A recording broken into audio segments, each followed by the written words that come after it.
ಗೃಹಿಣಿ ಅನುಮಾನಾಸ್ಪದ ಸಾವಿಗೆ ಸಿಕ್ತು ಟ್ವಿಸ್ಟ್. ತಾಯಿಯ ಕೊಲೆಗೆ 4 ವರ್ಷದ ಬಾಲಕಿಯ ವಿಶಿಷ್ಟ ಸಾಕ್ಷಿ. ನೇಣು ಬಿಗಿದ ಸ್ಥಿತಿಯ ಚಿತ್ರ ಬಿಡಿಸಿದ್ದ ಬಾಲಕಿ. ಆತ್ಮಹತ್ಯೆಯ ನಾಟಕವಾಡಿದ್ದ ಕುಟುಂಬಸ್ಥರು.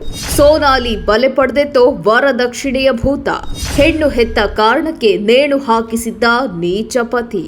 ಈ ಸಮಾಜದಲ್ಲಿ ವರದಕ್ಷಿಣೆ ಪಿಡುಗಿನ ಬೇರುಗಳು ಇನ್ನೂ ಸಂಪೂರ್ಣವಾಗಿ ನಿರ್ನಾಮ ಆಗಿಲ್ಲ ಅನ್ನೋದಕ್ಕೆ ಇದೀಗ ಉತ್ತರ ಪ್ರದೇಶದಲ್ಲಿ ನಡೆದಿರುವ ಈ ಘಟನೆಯೇ ಸಾಕ್ಷಿಯಾಗಿದೆ. ಕೇವಲ ಹಣದ ಮೋಹಕ್ಕೆ ಸಿಲುಕಿ ಗಂಡ ಹೆಂಡತಿ ಸಂಬಂಧಗಳು ಇಂದು ಬೆಲೆಯನ್ನ ಕಳೆದುಕೊಳ್ಳುತ್ತಿವೆ. ಉತ್ತರ ಪ್ರದೇಶದ ಝಾನ್ಸಿಯಲ್ಲಿ ನಡೆದಿದ್ದ ವಿವಾಹಿತ ಮಹಿಳೆಯ ಸಾವು ಪೊಲೀಸರಲ್ಲಿ ಅನುಮಾನ ಮೂಡಿಸಿತ್ತು. ಅಲ್ಲದೆ ಈ ಅನುಮಾನಕ್ಕೆ ಪುಷ್ಟಿ ನೀಡುವಂತೆ 4 ವರ್ಷದ ಮಗು ಬಿಡಿಸಿದ ಚಿತ್ರವೊಂದು ಪೊಲೀಸರಿಗೆ ಅಸ್ತ್ರವಾಗಿದೆ. 27 ವರ್ಷದ ಸೋನಾಲಿ ಬುದೋಲಿಯಾ ಮತ್ತು ಸಂದೀಪ್ ಬುದೋಲಿಯಾ ಗಂಡ ಹೆಂಡತಿ ಆಗಿದ್ರು. ಈ ದಂಪತಿಗೆ ದರ್ಶಿತಾ ಎನ್ನುವ 4 ವರ್ಷದ ಮಗಳಿದ್ದಾಳೆ. ಝಾನ್ಸಿಯ ಕೊಟ್ನಾಲಿ ಪ್ರದೇಶದ ಪಂಚವಟಿ ಶಿವ ಪರಿವಾರ್ ಕಾಲೋನಿಯಲ್ಲಿ ವಾಸಿಸ್ತಾ ಇದ್ರು. ಆದರೆ ಕಳೆದ ಸೋಮವಾರ ಸೋನಾಲಿ ಅನುಮಾನಾಸ್ಪದ ಸ್ಥಿತಿಯಲ್ಲಿ ಶವವಾಗಿದ್ದಾಳೆ. ಸೋನಾಲಿಯ ಪತಿ ಮತ್ತು ಅತ್ತೆ ಮಾವ ಪೊಲೀಸರಿಗೆ ಕರೆ ಮಾಡಿ ಸೋನಾಲಿ ಆತ್ಮಹತ್ಯೆ ಮಾಡಿಕೊಂಡಿದ್ದಾಳೆ ಎಂದು ಮಾಹಿತಿ ನೀಡಿದ್ರು. ಕೂಡಲೇ ಪೊಲೀಸರು ಸ್ಥಳಕ್ಕೆ ಭೇಟಿ ನೀಡಿ ಪರಿಶೀಲಿಸಿದ್ರು. ಈ ವೇಳೆ ಪೊಲೀಸರು ಅಲ್ಲೇ ಇದ್ದ 4 ವರ್ಷದ ಮಗು ದರ್ಶಿತಾಳನ್ನ ಪ್ರಶ್ನಿಸಿದ್ದಾರೆ. ಆಕೆಯ ಪಾಲಕರು ಯಾವಾಗಲೂ ಜಗಳವಾಡ್ತಾ ಇದ್ರು ಮತ್ತು ನನ್ನ ತಂದೆ ಅಮ್ಮನನ್ನ ಕೊಲ್ಲುವುದಾಗಿ ಬೆದರಿಕೆ ಹಾಕುತ್ತಿದ್ರು ಅಂತ ಹೇಳಿದ್ದಾಳೆ. ಅಲ್ಲದೆ ಕಾಗದದ ಮೇಲೆ ರೇಖಾಚಿತ್ರವನ್ನು ಬಿಡಿಸಿದ್ದಾಳೆ. ರೇಖಾಚಿತ್ರದಲ್ಲಿ ನೇಣು ಹಾಕಿಕೊಳ್ಳುತ್ತಿರುವ ಚಿತ್ರವನ್ನ ಬಿಡಿಸಿ ಅಚ್ಚರಿ ಮೂಡಿಸಿದ್ದಾಳೆ. ಬಳಿಕ ಸೋನಾಲಿಯನ್ನ ಕೊಂದು ಆತ್ಮಹತ್ಯೆ ಮಾಡಿಕೊಂಡಿದ್ದಾಳೆ ಎಂದು ಬಿಂಬಿಸಲು ಪ್ರಯತ್ನಗಳು ನಡೆದಿವೆ ಎಂಬುದರ ಬಗ್ಗೆ ಪೊಲೀಸರಿಗೆ ಅನುಮಾನ ಮೂಡಿದೆ. ನನ್ನ ತಂದೆ ಬಹಳ ದಿನಗಳಿಂದ ನನ್ನ ತಾಯಿಯನ್ನ ಕೊಲ್ಲುವುದಾಗಿ ಬೆದರಿಕೆ ಹಾಕುತ್ತಿದ್ದರು ಎಂಬ ಮಾತುಗಳನ್ನ ಪೊಲೀಸರು ಮಗುವಿನ ಹೇಳಿಕೆಯಾಗಿ ಪರಿಗಣಿಸಿದ್ದಾರೆ. ಅಲ್ಲದೆ ಸೋನಾಲಿ ಆತ್ಮಹತ್ಯೆ ಮಾಡಿಕೊಂಡಿದ್ದಾಳೆ ಎಂದು ಪತಿ ಕರೆ ಮಾಡಿದಾಗ ಪೊಲೀಸರು ಸ್ಥಳಕ್ಕೆ ಬಂದಾಗ ಪರಿಸ್ಥಿತಿ ಆ ರೀತಿ ಇರಲಿಲ್ಲ ಎಂದು ಪೊಲೀಸರು ಸಹ ತಿಳಿಸಿದ್ದಾರೆ.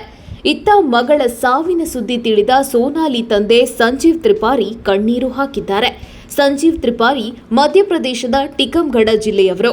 ಸೋನಾಲಿ ಕಳೆದ 2019ರಲ್ಲಿ ಸಂದೀಪ್ ಅವರನ್ನ ವಿವಾಹವಾಗಿದ್ರು.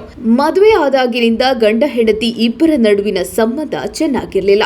ಅಲ್ಲದೆ ಮದುವೆಗೆ ವರದಕ್ಷಿಣೆಯಾಗಿ 20 ಲಕ್ಷ ರೂಪಾಯಿಗಳನ್ನು ಸಹ ನೀಡಿದ್ದೆವು. ಆದರೂ ಹಣಕ್ಕೆ ಬೇಡಿಕೆ ಇಡುತ್ತಲೇ ಇದ್ರು. ಕಾರು ಖರೀದಿಸಲು ಹಣ ಕೇಳಿದಾಗ ನಾನು ಇಲ್ಲ ಎಂದು ಹೇಳಿದ್ದೆ. ಅಂದಿನಿಂದ ನನ್ನ ಮಗಳಿಗೆ ಗಂಡನ ಮನೆಯವರು ಕಿರುಕುಳ ನೀಡ್ತಾ ಇದ್ರು. ಈ ವಿಚಾರವಾಗಿ ನಾನು ಪೊಲೀಸರನ್ನ ಸಹ ಸಂಪರ್ಕಿಸಿದೆ. ಬಳಿಕ ಎರಡೂ ಕುಟುಂಬಗಳು ರಾಜಿ ಮಾಡಿಕೊಂಡೆವು ಎಂದು ಸೋನಾಲಿ ತಂದೆ ಹೇಳಿದ್ದಾರೆ. ಇನ್ನು ಸೋನಾಲಿ ಹೆಣ್ಣು ಮಗುವಿಗೆ ಜನ್ಮ ನೀಡಿದ್ಲು. ಆದರೆ ಆಕೆಯ ಪತಿ ಮತ್ತು ಅತ್ತೆ ಮಾವ ಗಂಡು ಮಗುವಿಗೆ ಜನ್ಮ ನೀಡಬೇಕೆಂದು ಕಿರುಕುಳ ನೀಡ್ತಾ ಇದ್ರು. ಸೋನಾಲಿಯನ್ನ ಆಸ್ಪತ್ರೆಯಲ್ಲಿ ಒಂಟಿಯಾಗಿ ಬಿಟ್ರು.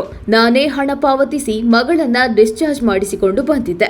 ಮಗಳು ಸೋನಾಲಿ ಮನೆಗೆ ಬಂದಾಗ ಆಕೆಯನ್ನಾಗಲಿ ಅಥವಾ ದರ್ಶಿತಳನ್ನಾಗಲಿ ನೋಡಲು ಸಂದೀಪ್ ಬರಲಿಲ್ಲ. 1 ತಿಂಗಳ ನಂತರ ಸ್ವಲ್ಪ ದಿನವಷ್ಟೇ ಬಂದಿದ್ರು ಎಂದು ಸಂಜೀವ್ ಮಗಳ ಸಾವಿಗೆ ಕಣ್ಣೀರಾಗಿದ್ದಾರೆ. ಅಲ್ಲದೆ ಇತ್ತೀಚೆಗೆ ಸೋನಾಲಿ ಝಾನ್ಸಿಯ ಸಮತಾರ್ನಲ್ಲಿ ಸಂಬಂಧಿಕರೊಬ್ಬರ ಮದುವೆಗೆ ಹೋದಾಗ ಸಂದೀಪ್ ಆಕೆಗೆ ಕರೆ ಮಾಡಿ ತಕ್ಷಣ ಮನೆಗೆ ಬರಲು ತಿಳಿಸಿದ್ದ. ಬಳಿಕ ಸೋಮವಾರ ಕರೆ ಮಾಡಿ ಸೋನಾಲಿಯ ಆರೋಗ್ಯ ಸರಿಯಿಲ್ಲ ಎಂದಿದ್ದ. ಮತ್ತೊಮ್ಮೆ ಕರೆ ಮಾಡಿ ವಿಚಾರಿಸಿದಾಗ ಆಕೆ ನೇಣು ಬಿಗಿದುಕೊಂಡು ಆತ್ಮಹತ್ಯೆ ಮಾಡಿಕೊಂಡಿದ್ದಾಳೆ ಎಂದು ಹೇಳಿದ್ರು. ಆದರೆ ಇದು ಆತ್ಮಹತ್ಯೆಯಲ್ಲ, ಕೊಲೆ ಎಂದು ಸಂಜೀವ್ ಹೇಳಿದ್ದಾರೆ. ಪ್ರಕರಣದ ಕುರಿತು ತನಿಖೆ ಮುಂದುವರೆದಿದೆ. ಈ ವರದಕ್ಷಿಣೆಯ ಪಿಡುಗನ್ನ ಹೋಗಲಾಡಿಸಿ ಹೆಣ್ಣು ಹೆತ್ತ ಪೋಷಕರಿಗೆ ಸ್ವಲ್ಪ ನಿರಾಳತೆಯ ಭಾವವನ್ನ ಮೂಡಿಸಲು ಸರ್ಕಾರಗಳು ಅನೇಕ ಕಾನೂನುಗಳನ್ನ ತಂದರೂ ಸಹ ಇನ್ನೂ ಕೂಡ ಅದರ ಹಾವಳಿ ಮಾತ್ರ ಕಡಿಮೆಯಾಗದೇ ಇರುವುದೇ ಇಂತಹ ಮನಕಲಕುವ ಘಟನೆಗಳಿಗೆ ಕಾರಣವಾಗುತ್ತಿವೆ. ಅಲ್ಲದೆ ಹೆಣ್ಣು ಸಮಾಜದ ಕಣ್ಣು ಎನ್ನುವ ಮಾತಿದೆ.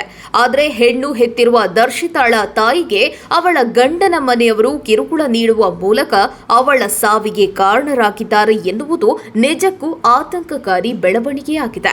ಅದೇನೇ ಇರಲಿ, ಬಾಳಿ ಬದುಕಿ ತಾಯಿಯ ಮಡಿಲಲ್ಲಿ ಬೆಚ್ಚಗೆ ಮಲಗಿ ತಾಯಿಯ ಕೈ ತುತ್ತು ತಿನ್ನುತ್ತಾ ಕಾಲ ಕಳೆಯಬೇಕಿದ್ದ ಪುಟ್ಟ ಮಗು ದರ್ಶಿತಾಳ ಬಾಳಲ್ಲಿ ತಂದೆಯೇ ವಿಲನ್ ಆಗಿರುವುದು ನಿಜಕ್ಕೂ ಶೋಚನೀಯ.